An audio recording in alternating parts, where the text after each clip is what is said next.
If any of you have watched my videos over time, you probably know that before I came out onto the internet explaining my diet, I actually had a series of videos before that. A lot of them were deleted. I got into a little bit of argument with some people on YouTube, and you know how that goes. But anyway, after my mom had died and I was spending more time at home, spending more time with the computer, looking on YouTube, I actually started to discover a lot of videos, and that's where I discovered the carnivore diet and how that was very interesting that somebody else was doing what I was doing. But when I first started putting videos, I was going to try to go with some of the things that I had done before. And what would that be? Well, obviously the title of the channel, Charger Mopar, which I haven't put any car related videos in a very long time. Don't worry, I will. Once I get set up for it, that's my plan. But one of the more popular videos that I had when I started putting videos was my video about my payphone. And anyone that knows me knows that I have that payphone in the front yard, and you can kind of see over there on the floor, the front of the phone, it's got keys stuck in it and a homemade T-key using a screwdriver and vice grips. I wanted to make a video of taking out the payphone, but yesterday, which was Sunday, I had taken time to install a generator for somebody. And just like most of the houses here in Miami, they don't have any trees. The yard is mostly concrete. It's got some gravel, a bunch of cars all over the place, and it was hot. I didn't find out until last night when I turned on the local news that the temperature had gone up to 97 degrees. I didn't bother to look at the temperature. But anyway, I went ahead and I did that job. I came home, I had my lunch, and I was feeling pretty good. So I went outside over to my payphone. I said, I'm going to make a video about taking this thing apart and getting it to work. Because the payphone has been broken for some time. When my phone system failed and I let it sit, the payphone has an internal battery that has to charge. And for some reason, I just let it go. So when I went to use it, it wouldn't work. Now, when I took the cover off of the coin box, I realized that the housing of the payphone was rusting. You know, it's obviously pretty old. That payphone is from the mid-1990s. I think it was 92, 93, somewhere around there. And it was originally inside. I put in that enclosure outside. I installed that payphone probably around maybe 2012, 2013, after my dad had died. I had another one which is still in the backyard. It's still there, and it needs to be fixed as well, but I haven't done it. So anyway, I figured, you know what? Let me just take this thing apart. Now, I've got the outer part of the housing in a bucket of water with some washing soda doing electrolysis with a battery and a battery charger. I'm going to derust it, probably remove some of the paint in the process, and I'll go ahead and then dry it out. Maybe put some phosphoric acid like Osfo, let that dry, and then go ahead and paint it. Now the reason I want to do that is because, again, these payphones are old, can't get parts for them anymore, so I'm just going to try to extend what I have. Payphones were generally, they had a lifespan of about 20 years, and then after that you would replace them. Well, I don't think anyone's made a payphone in 20 years, and if they have, I can't remember the last time somebody actually installed one. So anyway, what I did, I pulled it out and I took it apart, and you can see here all the components that make up a payphone. Now you may recognize some of these things. For example, this is the coin slot. This is where the coins are returned. It's over here. This is the actual coin mechanism. Here's the slot where you put the coins in. Here's a quarter, for example.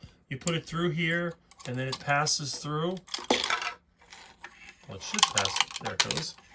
And it has little switches in there that tells the phone how much money was put in. There's also a coin chute. Allows the coins to go through. This is the lock that actually keeps the housing relatively secure. In this case, the coin box. And this over here is a spacer plate that goes with the coin return. It's just something that holds it in place. They have a very unique shape because they're designed to fit up into the housing. You can see there's rust on here. This all needs to be cleaned up before it's put back into service. Now over here, this is the main board of the Payphone. You can see this one is a Protel. So where is the battery that operates the Payphone? It's right here. It's got this little nickel metal hydride battery of 4.8 volts. It's rechargeable. It has a little connector in here that plugs in. It allows you to connect the battery. Now in this case, it looks like the connector may be a little brittle and cracked, so I'm going to have to take some time to get it apart.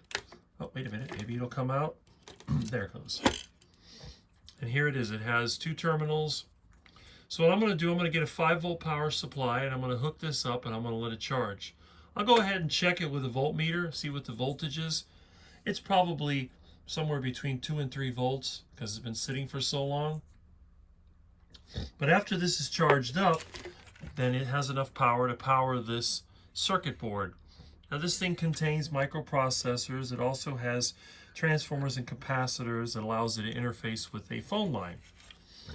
Now up top, you have the ringer.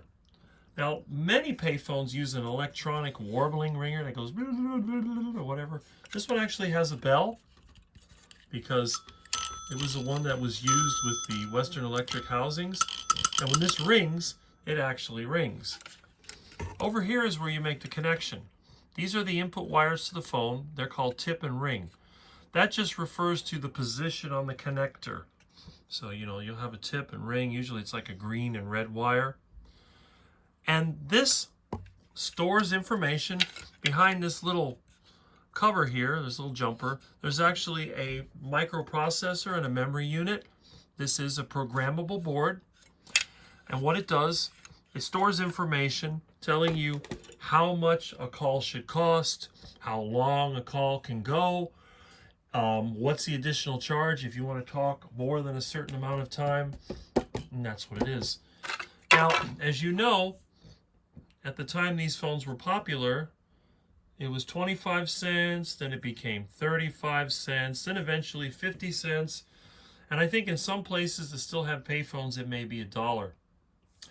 But how did the phone know, how much money it had? Well, there's the switch that tells it how many coins went through into the computer.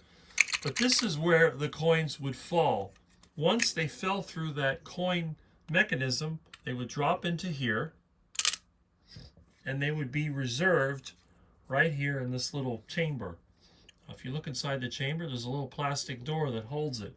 There's also this little latch, and when the coin passes through, that's going to allow the relay to be activated. Now, what is a relay? This is a coil of wire. It's basically an electromagnet. There are 2 terminals here that are connected to this plug.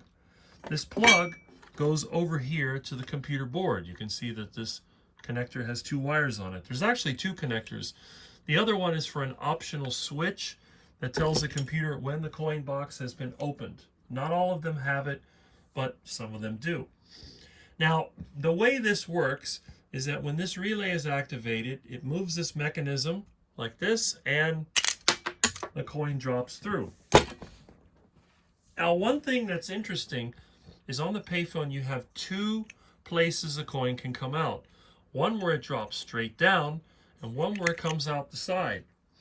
Now, this side actually goes to this coin chute right here, which is connected to this, the return. So if it goes out the side chute, it falls into the return, and then you can get your coin back.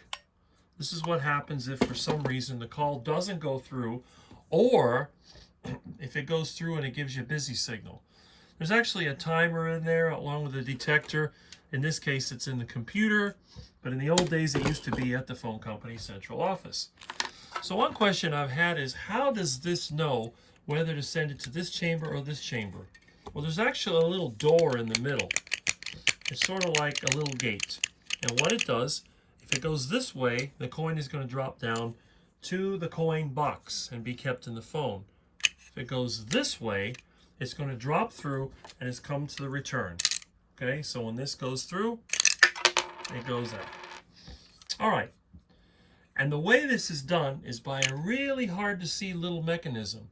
there's actually, I don't know if this focus, this little tiny plastic thing has a little bar magnet on it, and then there's this little metal piece that goes around here to the electromagnet. This electromagnet is connected to a direct current of somewhere around 90 to 100 volts. And when this is connected in one direction, the magnetic field will pull this. Whichever direction you connect it in, you're still going to get a magnetic field which is going to pull this. But this little mechanism in here is a little plastic piece that can rock from side to side. And it has these two little terminals here, and there's this little piece of metal. There's a magnet inside of this plastic piece. When the current is connected one way, positive and negative, current flows in one direction, the magnetic field will pull in one direction. When you turn the polarity around, it goes in the other direction. And that, because it has a magnet in it with a north and south pole, one side is always going to be repelled and one side is attracted. This causes this to rock from side to side. And that rocking motion is what controls this little door. See this little gate? So as you can see, when it rocks one way, the gate goes that way. And when it rocks the other way, the gate goes this way. So that's how it works. It's actually somewhat complex, but at the same time, it's pretty simple. And see, it does move with this little plastic piece. So if you're old enough to remember using a payphone, anything from late 1980s onward, you probably had this type of system in it. And there's two types of payphones. This is the Western Electric, which is what we would find here with Southern Bell. There was also the GTE, automatic electric quadrant, whatever housing. You can tell the difference by the side that the coin return is on. Some have it on the left, some have it on the right. And you can look that up online and you'll see. Anyway, that was just a little something. Now I'm going to go ahead, I'm letting that rusted out housing do its cleanup. Once I get that derusted, treated, and painted, I'm going to go ahead and put all this back together. In the meantime, I'm going to go ahead and charge up this battery and all my other payphones. I had 4 of them that used to work. These batteries all need to be recharged, so I'm going to go ahead and do that. And hopefully in the next day or two, I'll have my payphone back. And just like you saw in my older video, it'll be functioning again. I've had several friends bring their family by. I've had neighbors come by and ask me, why isn't your phone working? People do like to use it. And it is 25 cents, which is the cheapest payphone that I know of anywhere. So I do get money once in a while. I probably make a grand total of $5 a year. But hey, at least it gives younger people a chance to see something they wouldn't otherwise use. I mean, ask anyone, ask any 10-year-old, when was the last time you used a payphone? They'd be like, what's a payphone? They probably know about as much about payphones as they would know about Kmart. So that's what I'm up to today. I'll catch you later.